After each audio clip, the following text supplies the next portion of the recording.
Hi friends, welcome to rishis Telugu stories.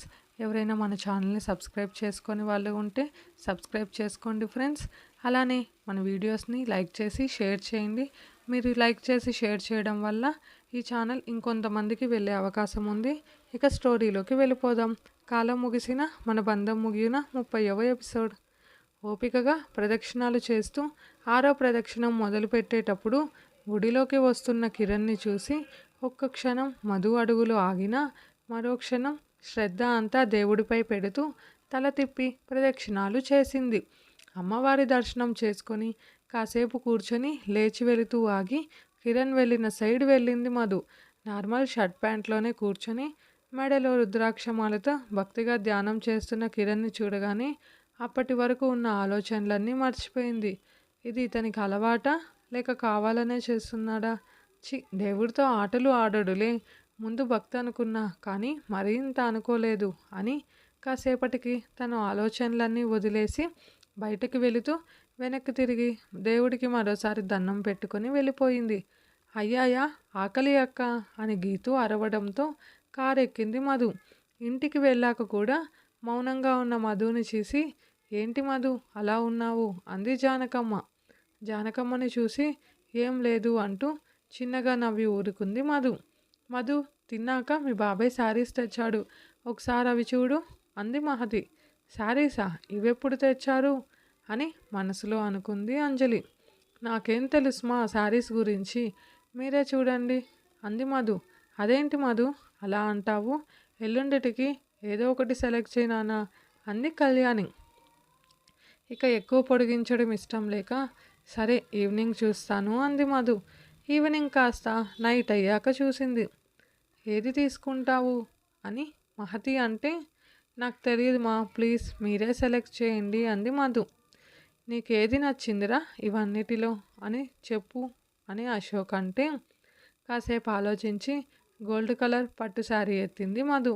నీ కలర్కి maroon బాగుంటుందిరా అని జానకమ్మ ఇంకో చీర ఎత్తితే మధు మొహం మార్చేసింది. అమ్మ, తనకి ఇష్టమైంది కట్టుకొని అది కూడా సెట్ చేయి అన్నాడు అశోక్.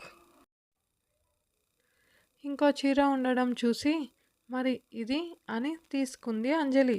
ఇది సుప్రియాకి ఇచ్చేయండి రేపు అని అశోక్ అంటుంటే మహతి శారీ ఓపెన్ చేసి బ్లౌజ్ తీస్తూ ఏ మోడల్ కావాలో వచ్చి చెప్తావా మధు అంది. అంత లేదు మా, నీకు నచ్చింది పెట్టిచ్చేయి అంది మధు అశోక్ ఒళ్ళో వాలిపోతూ. మధు ఎత్తిన గోల్డ్ శారీ అంజలి చూస్తూ, పెళ్లి చూపులకి ఇంత రేట్ ఎందుకు బావా అంది మనసులో ఏదో మూల ఉన్న కుళ్ళు బుద్ధితో. రేట్తో నీకేం పని ఇప్పుడు, నువ్వేమన్నా ఇస్తున్నావా అన్నాడు అంజలి బుద్ధి తెలిసి భరత్. ఇప్పుడు నేనేమన్నా అడగడం కూడా తప్పేనా అంది మూతి తిప్పుతూ. మీ బుద్ధులు మాకు తెలుసులే, ఎల్లుండి ఆ కావ్యతో చేరి నసపెట్టకుండా పనులు చూడు అంది జానకమ్మ. ఏ టాపిక్ ఎత్తినా చివరికి నా పైనే వచ్చి పడతారు అనుకుని సరే అమ్మమ్మ అంటూ మూతి తిప్పి వెళ్ళిపోయింది అంజలి. శారీ అంటూ భువి గీతును చూసింది మధు. ఓకే అని వాళ్ళు సైగ చేయడంతో తినేసి రూమ్కి చేరారు మధు వాళ్ళు. ఏంటక్క అంతగా ఆలోచిస్తున్నావు అంది గీతు. ఏం లేదు అంటూ శివాని ముద్దు చేస్తూ తన బొమ్మలు సెట్ చేస్తూ అతనితో మాట్లాడాలి అంది మధు. అతను అంటే అంది భువి నవ్వుతూ. తెలిసి కూడా అడిగితే మూతి పగులుద్ది అంది మధు.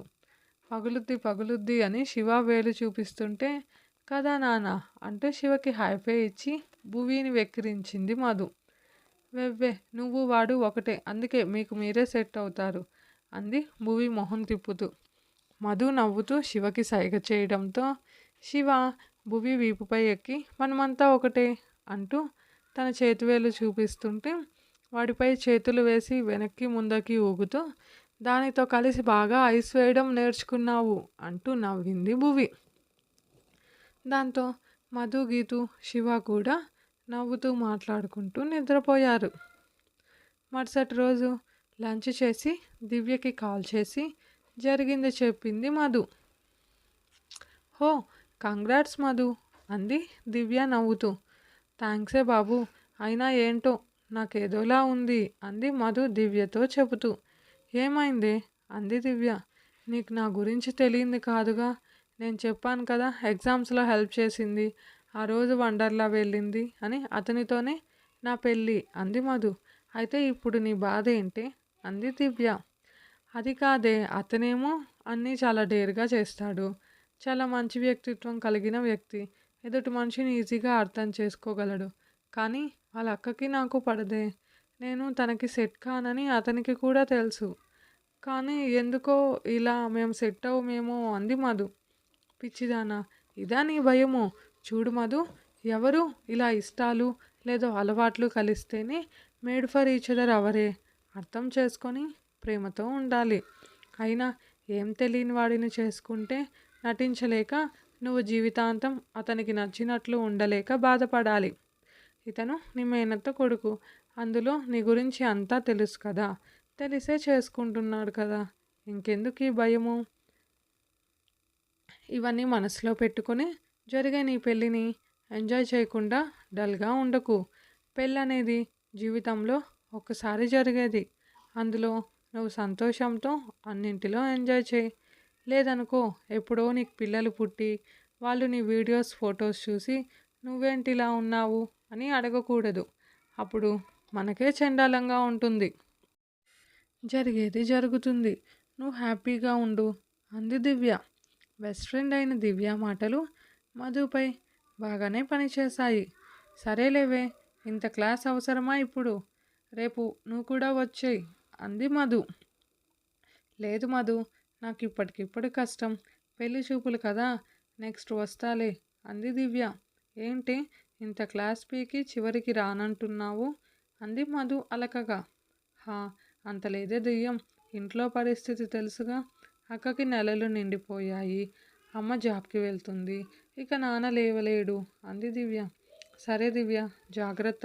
ఏదైనా అవసరమైతే కాల్ చేయి అంది ఇంకా అడిగి దివ్యని బాధ పెట్టడం ఇష్టం లేక.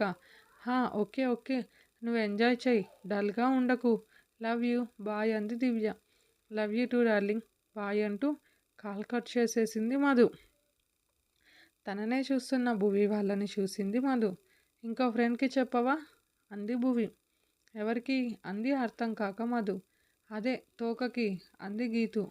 హో, రేఖకా అని నవ్వుతూ కావ్య వాళ్ళకి రేఖ బంధువులని గుర్తొచ్చి ఎలానో వాళ్ళు చెప్తారు, ముందెందుకులే చెప్పడం అనుకొని. అది పోయిన వారం ఆస్ట్రేలియా వెళ్ళిందే కాలేజ్లో జాయిన్ అవ్వడానికి.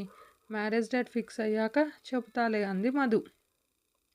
మరుసటి రోజు అందరూ త్వరగా లేచి ఉదయం పని అంతా కంప్లీట్ చేసి మధుని రెడీ చేశారు మహతి.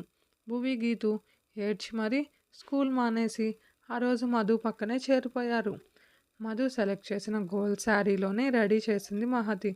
ఎక్కువ జ్యువెలరీ పెట్టుకోవడం ఇష్టం లేని మధు చిన్న నెక్లెస్తో తన మెడలో ఉన్న చైన్, మ్యాచింగ్ ఇయర్ రింగ్స్ ఎక్కువ కాకుండా లిమిట్గా వేసుకుంది గాజులు.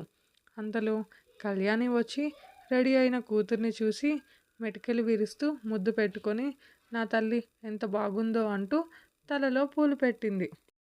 నిన్ను పిలిచినప్పుడు నేను వస్తా మధు తీసుకువెళ్ళడానికి, అప్పటిదాకా ఇక్కడే ఉండు అంటూ కళ్యాణితో పద అక్క, వదిన వాళ్ళు వచ్చేస్తుంటారు అంది మహతి ఫాస్ట్గా వెళుతూ.